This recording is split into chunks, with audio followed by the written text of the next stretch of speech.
Boa noite, meus irmãos. A paz do nosso Senhor e Salvador Jesus Cristo esteja sempre convosco. Nós vamos começar mais um tempo de estudo, a primeira aula de Eclesiologia, que é o estudo da igreja, e teremos 15 minutos de descanso. E quando for 9 horas, a pastora Vânia vai falar sobre os temperamentos controlados, falar sobre o temperamento fleumático. Louvado seja Deus, glórias ao nome do Senhor Jesus. Muito bem, então nós vamos fazer um pequeno devocional. O que é um devocional? É quando nós podemos meditar a palavra de Deus e orar em cima da palavra de Deus.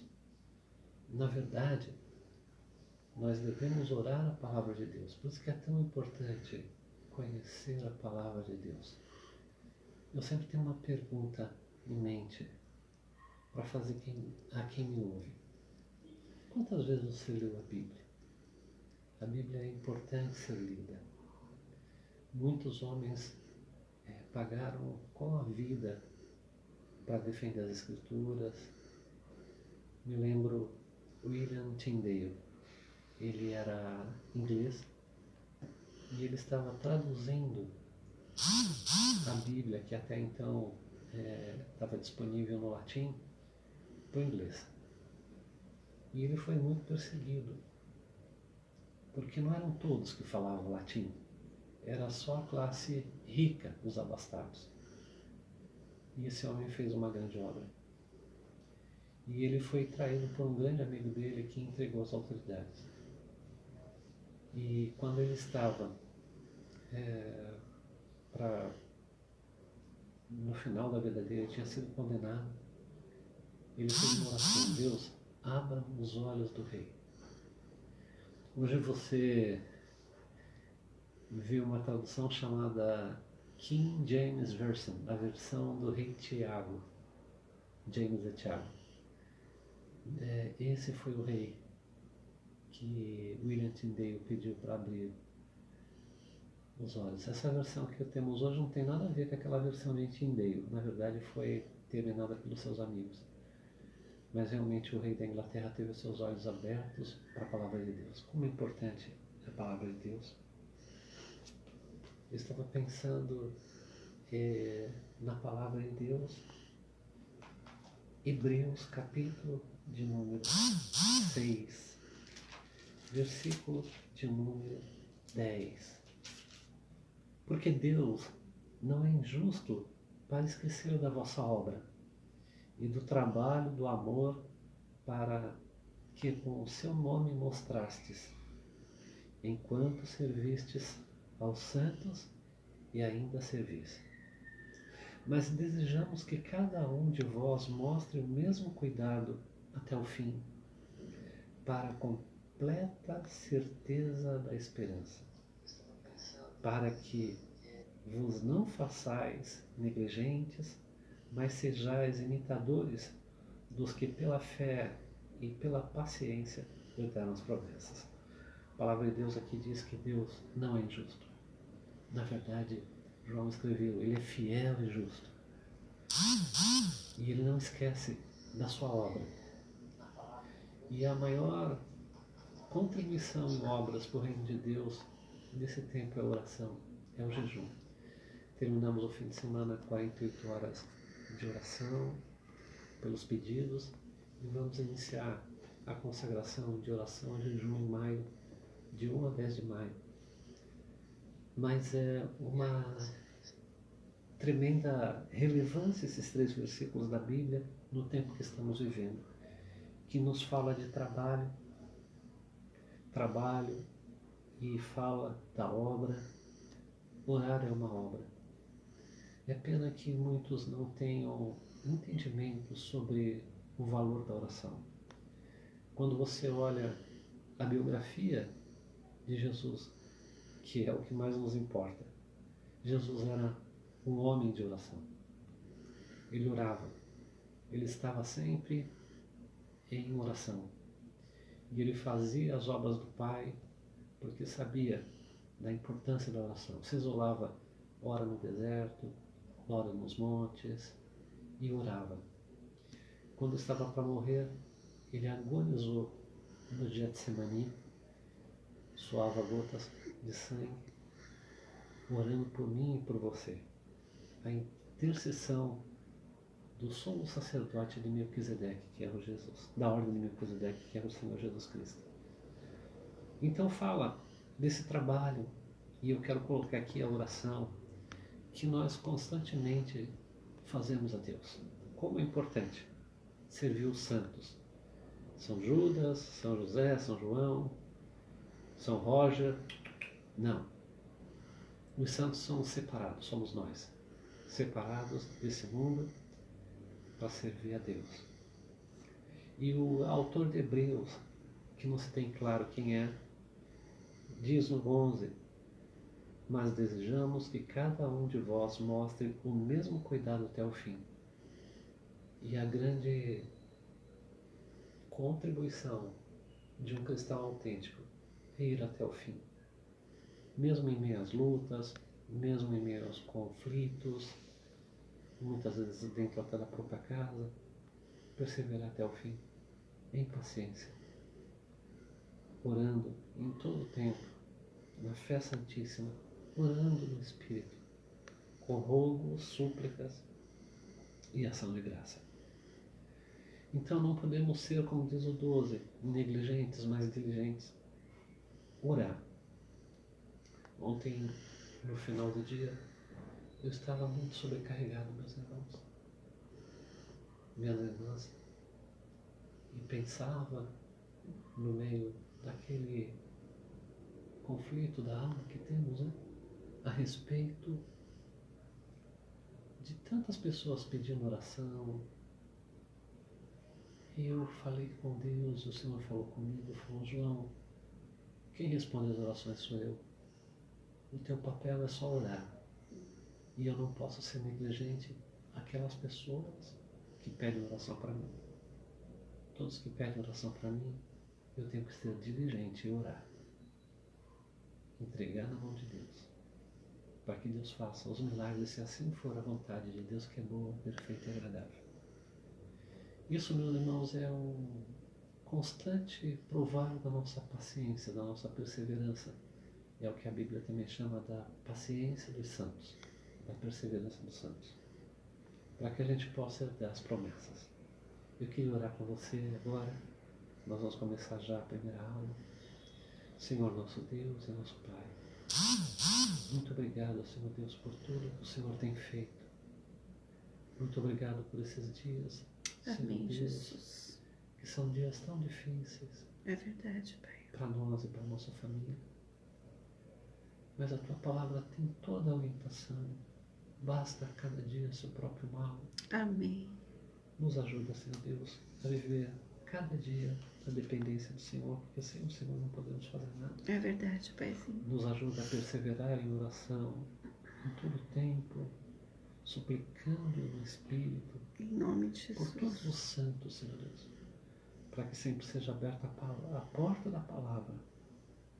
Meu Deus querido, meu Deus amado, agora que vamos começar esses estudos, estudo da igreja, e logo depois estudo do temperamento fleumático controlado pelo Espírito Santo, nós te pedimos a bênção para ensinarmos no temor do Senhor, e para aqueles que nos ouvirem agora, direto e mais tarde, possam também, Senhor Deus, em nome do Senhor Jesus, possam ser abençoados.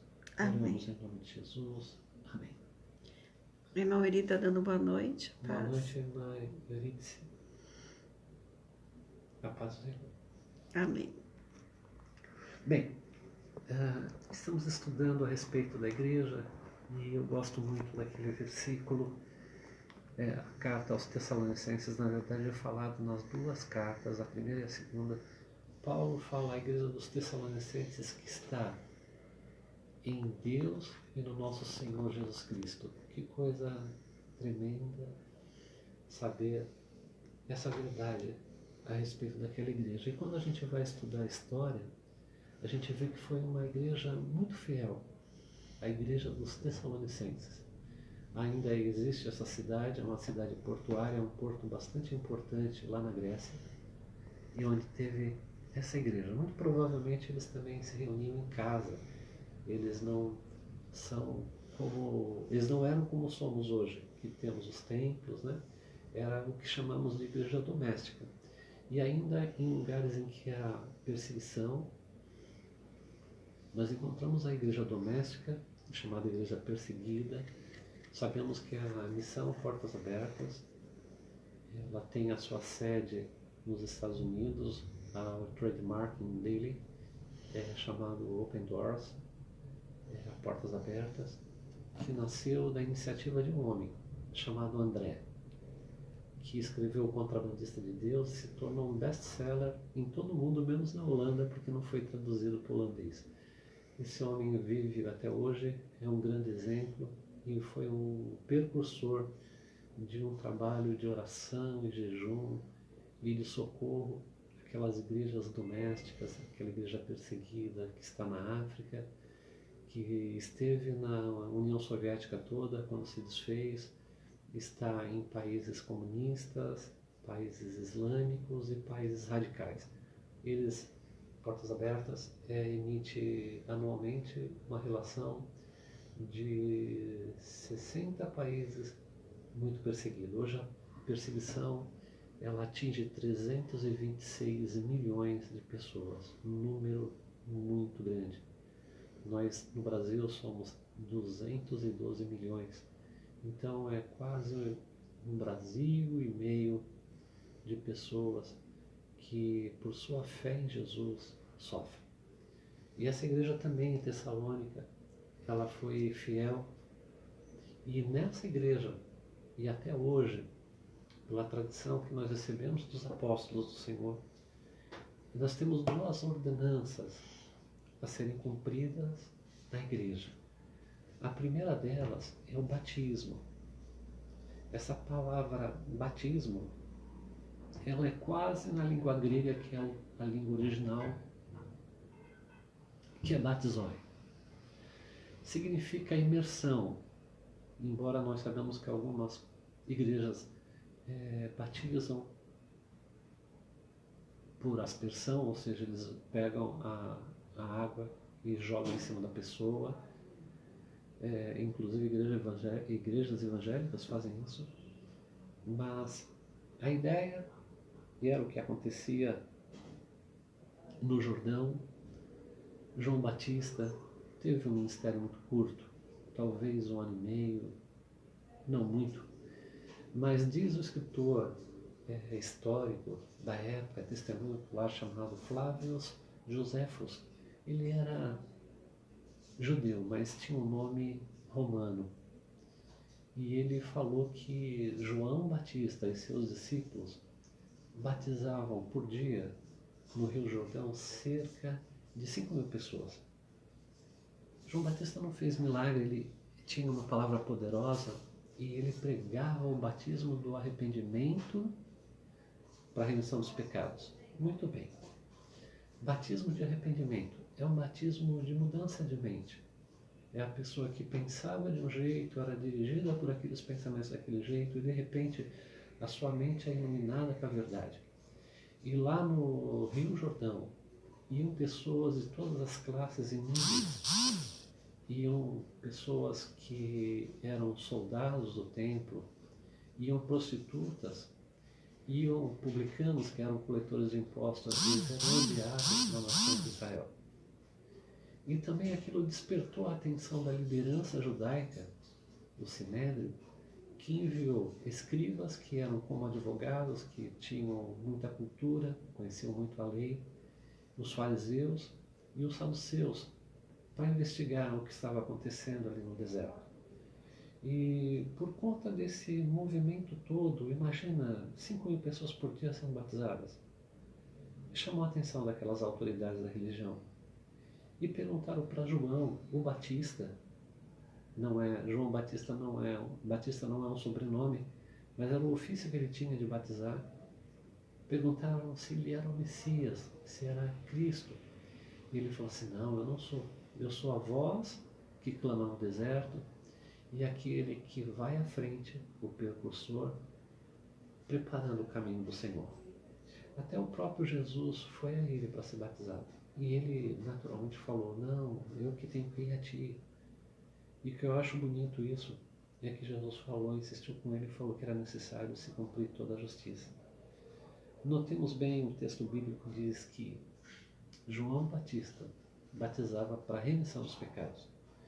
Eu fico imaginando, e eu queria que você imaginasse comigo essa cena.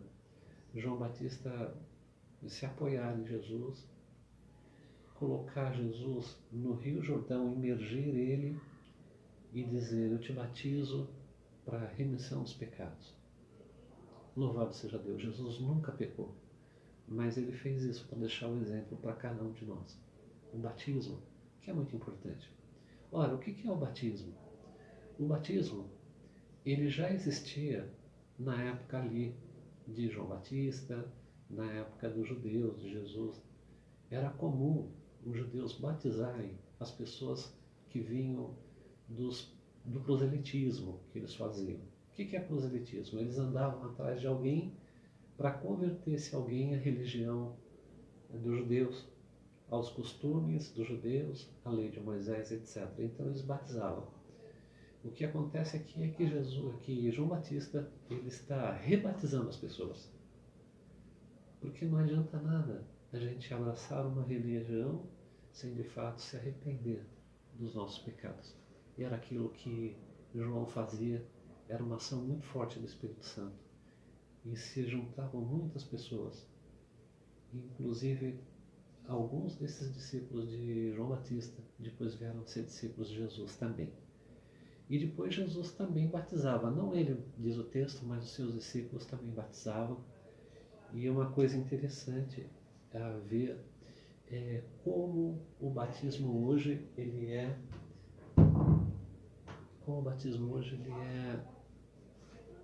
importante. O batismo é muito importante para nós professarmos a nossa fé diante das pessoas. Quando somos batizados, nós vamos testemunhar diante das pessoas que nós não somos mais desse mundo. Muito se fala na teologia que é um batismo para a morte desse mundo, para sepultamento desse mundo. Por isso que o termo no grego é muito relevante, porque é um sepultamento, é uma remissão para não ser mais desse mundo. O batismo, ele não salva, como muitos creem, mas ele é parte da nossa obediência. Eu fui batizado quando era criança, vivendo o catolicismo, e eu não tinha ali, nem me lembro, claro, qualquer noção de pecado. Entretanto, quando eu fui para a igreja evangélica, a primeira coisa que eu quis foi ser batizado. Isso trouxe um conflito grande em casa. A minha família não aceitava, eu morava com meus pais ainda, mas fui batizado para obedecer essa primeira ordenança.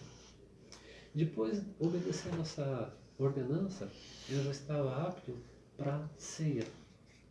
Porque as coisas de Deus não são de qualquer maneira. Nós precisamos ter consciência acerca do que é nascer de novo, do que é ser batizado e do que é a ceia do Senhor. Então nós vamos estudar essas duas ordenanças, o batismo e a ceia. Muito bem, o texto dessa noite está em Mateus 28, 19. Irmão Roger, dê graça e paz. A paz do nosso Senhor e Salvador Jesus Cristo esteja contigo, irmão Roger. Glória a Deus por estar conosco. O texto de hoje, então, Mateus 28, versículo 19. Esse é o primeiro texto dessa noite. Louvado seja Deus. Mateus, quem era ele? Nome significa presente de Deus. É grego, é um nome grego. Ele é um evangelho que tem 28 capítulos. Entretanto, 1071 versículos. Menor do que o livro de Lucas, que tem capítulos muito grandes, de 60 e tantos versículos. E o evangelho de Lucas tem 80 versículos a mais do que o Evangelho de Mateus. Mateus era um publicano. O publicano já vimos que era um coletor de impostos, né? Era como se fosse o fiscal da alfândega. Entretanto, muitos se aproveitavam e cobravam usura, juros muito altos dos impostos, né? Eles tinham ali a concessão de Roma e eles então iam e praticavam, extorquiam os seus conterrâneos. Por isso que não era bem vista essa profissão.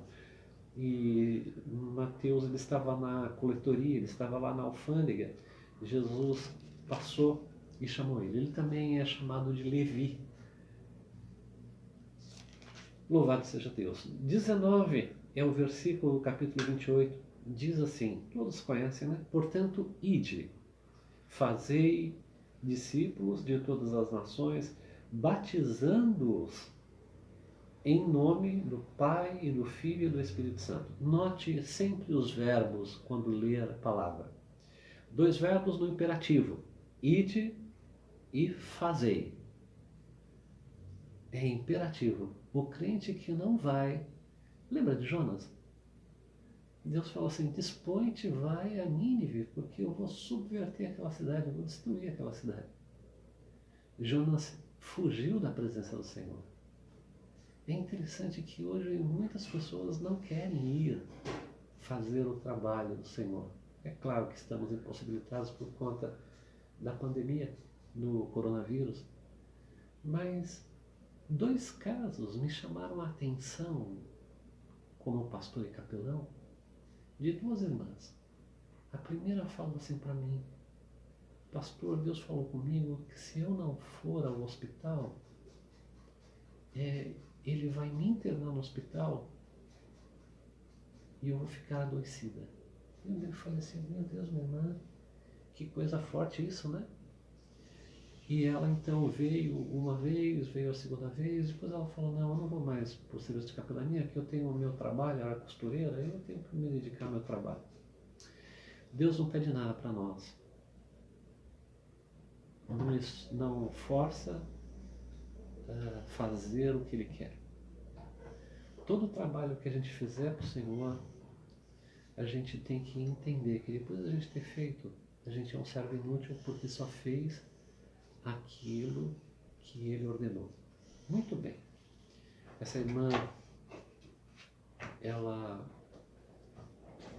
algumas semanas depois, ela foi diagnosticada com um câncer muito agressivo. E ela então padeceu muito no hospital. Veio a falecer. Demos um curso de capelania, eu me lembro a Igreja Formosa, lá de Samambaia, no Jardim Meu Vida. Então eu me lembro que quando estávamos ministrando o curso, uma outra irmã chegou e falou a mesma coisa para mim. Eu falei assim, misericórdia, essas pessoas não sabem o que falam a respeito que se ela não fosse pregar o Evangelho, Deus iria castigá-la. Ela iria ficar doente, ia para o hospital. Daí eu falei, não, nós vamos te ajudar. Ah, eu estou sem o dinheiro da condução. Eu falei, não, nós vamos dar o dinheiro da condução, vamos ajudar, não seja por isso. Então, quando estava tudo já combinado, ela falou assim, eu não vou poder ir, porque eu tenho que ajudar a minha filha a fazer a comida do delivery. Tem muita gente na Praia Grande. E eu me entristeci, porque Deus não se deixa escarnecer. É preferível, irmãos, não votar do que votando não cumprir o voto. É tolice votar, se não há intenção de se cumprir o voto com Deus. Muito bem. Então, ide e fazei discípulos.